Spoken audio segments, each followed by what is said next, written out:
Good morning, everyone. So I will be talking about developing communities who lack clean water. And the reason why I decided to research about developing communities is because I believe that clean water is a basic human need, and how it kind of connects with us is in our society, clean water is a human right. And I found during my research that a lot of these developing countries who are poor mainly have been are either social or economically delayed over other Western or self-sustaining countries because of the lack of clean water. And I found that I learned that over 750 million people in the world today, right now, do not have clean water. This means that more people in the world have cell phones than they have clean water. And just so it kind of makes sense with numbers, 1 out of 9 people in this room, if we were all around the world, do not have clean water. And that is to drink, to cook, for personal hygiene or sanitary sewer. And so basically, in all these documentaries or just pictures, you see the pool of water for many of these developing communities are the same pool that collects human and animal waste. And that's why this water is not clean water, because it's polluted and contaminated. Yet it's sometimes the only source of water. And so what I found is that they usually kind of like pick out areas that don't look as bad from that pool of water. And if you need to drink water, so your body demands water, so you just drink the water. And some people either boil the water, but some people can't boil the water because they don't have any way to boil the water, or some people don't know they have to boil the water. And so the water is contaminated to drink, and then if you use that water to cook, your food is also contaminated. A lot of the spread diseases or viruses also have to do with personal hygiene. And because there is no water, kids and adults can wash their hands or don't bathe. One community that I was watching a documentary on, their kids sometimes don't bathe for 2 weeks. And so it's very easy to spread diseases and viruses diseases, because viruses would be more internal, if you don't rinse it off, rinse off whatever the germs and bacteria you're spreading. And also sanitary sewer. So basically just what I mentioned earlier, that's how the water gets polluted mostly, is by the contamination with the water and the wastewater.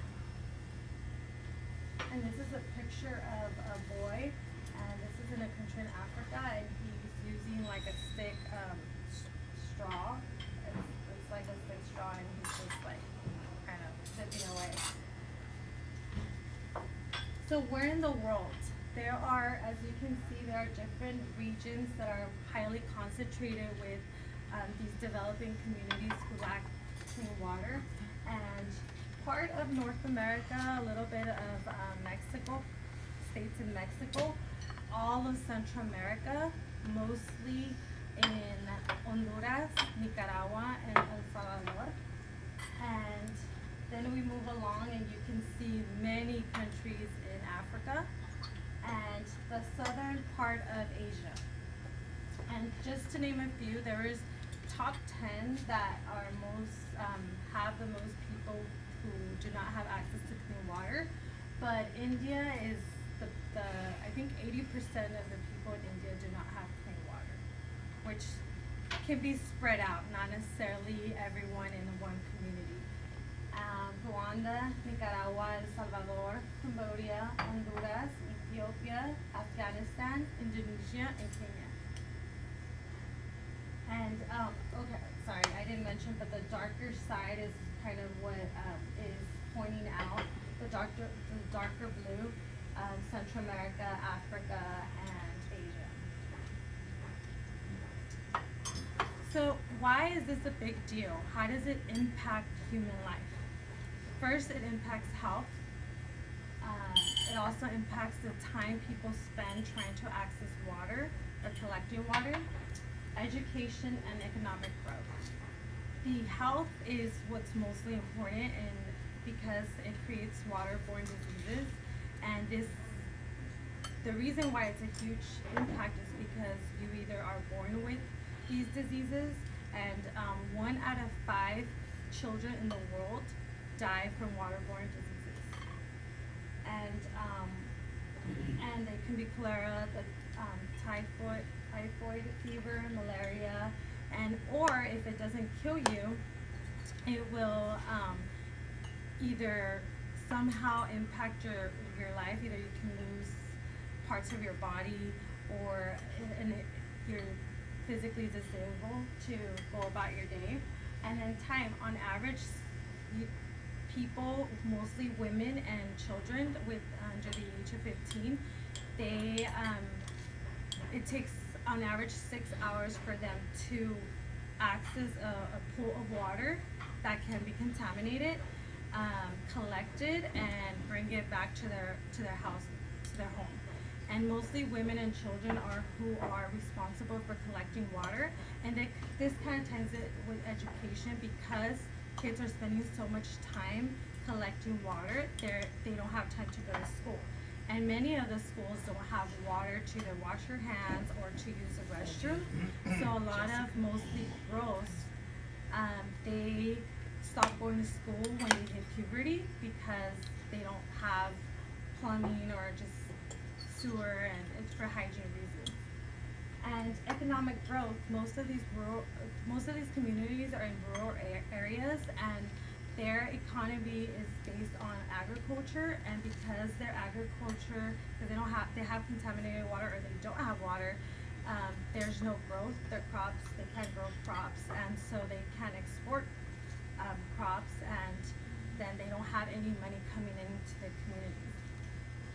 Now, the most important part is, how can you help? There are many ways you can help. There are many nonprofit organizations, but I was very surprised with one that I have been watching since I've been watching commercials of it since I was a little kid, and I hated to watch these commercials. It's World Vision, because they show pictures of kids who are starving. You can see like their rib cages, you could see they have scabies, they have skin diseases, and it's apparent that they're suffering, that they're unhealthy and unhappy. But when I researched them under a charity research website, and they're actually a very well structured organization in my eyes, because 85% of their expenses are for projects, actual projects, and less than 10 are for fundraising for these projects, and the other are for administrative or paying their personnel. And so I think it's rare to find organizations who have 85% of their revenue or their expenses are for the actual project. And then another one is Water for People, and I'll let you watch a clip of it so you can kind of get an idea.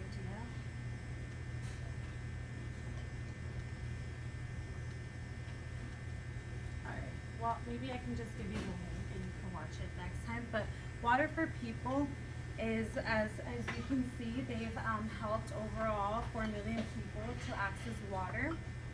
And what I really liked about Water for People is that, unlike other organizations, they create a water system that the communities can self-sustain. They're self-sustainable, and so they educate the community to learn how to use the water, when to use the water, how not to be wasteful, but they also teach them how to maintain or repair any of the infrastructure that's been installed during their project, for this project. And also it's more of like an installation, but also an overall community effort between the sponsor and the community. And it also includes with funding. So Water for People, they'll fund about 30% of the money needed for the project, and then the community and the local government will fund the rest. So there's some type of mutual responsibility and group effort. And the one that I'm recently engaged in is Engineers Without Borders. I've attended a few of their meetings in the Orange County chapter a couple of months ago, and they've helped over 2.5 million people to access water. And it's somewhere where I feel like it best suits me, because their process is of an engineering approach, where it includes the research, the planning, the design, and the construction. And I thought that was it's somewhere where I can actually use my knowledge and experience and hopefully impact the project positively. And currently they're working on 3 projects. This chapter in Orange County, they're working on a project in El Salvador, which is to find water sources that are less contaminated and that can be easily accessible to the community. And then there's another project in Honduras, which is to install, to create a water distribution system. So they obviously have water sources that are good enough, but they don't have the infrastructure to transport these sources from one end to the other end of that community. And then there are 2 other projects in Kenya, which are to more of the research planning phase, and to study the community so that they can better assist them in whatever their water needs are. So if you have any questions about how you want to help, please feel free to ask me, and I'll make sure to send this YouTube video during, distribute it. Either I can just set it up on your phone or via email. So thank you for your time.